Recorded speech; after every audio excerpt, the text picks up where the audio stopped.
कुसियारा में बैबू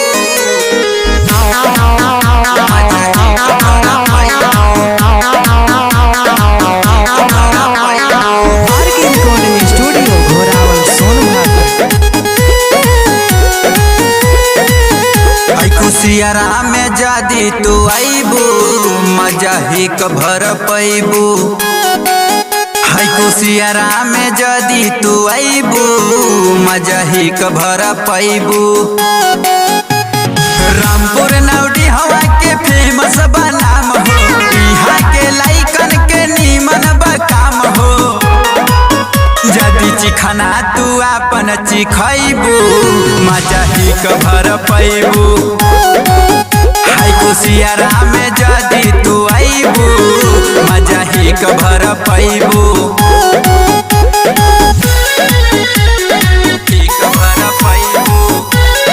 music by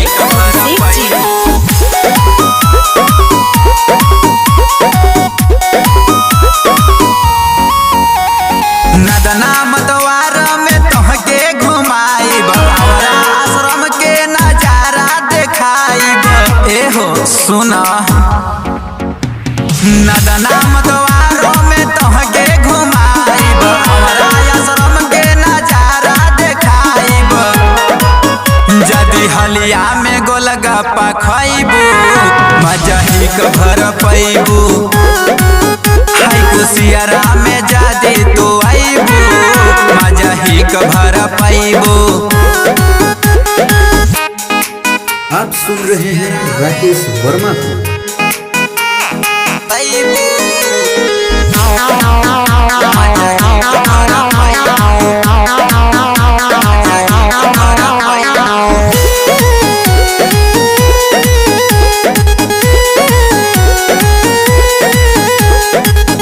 सरतन से तू लुटी हाला हरिया, राजेश घूमई है नौडी हवा बजरिया।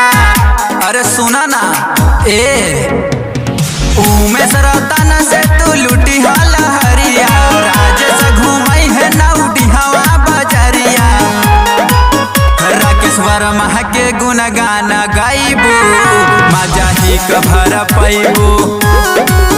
हाय कुसियारा में जादी तू आईबू मजा ही कभर पैबू।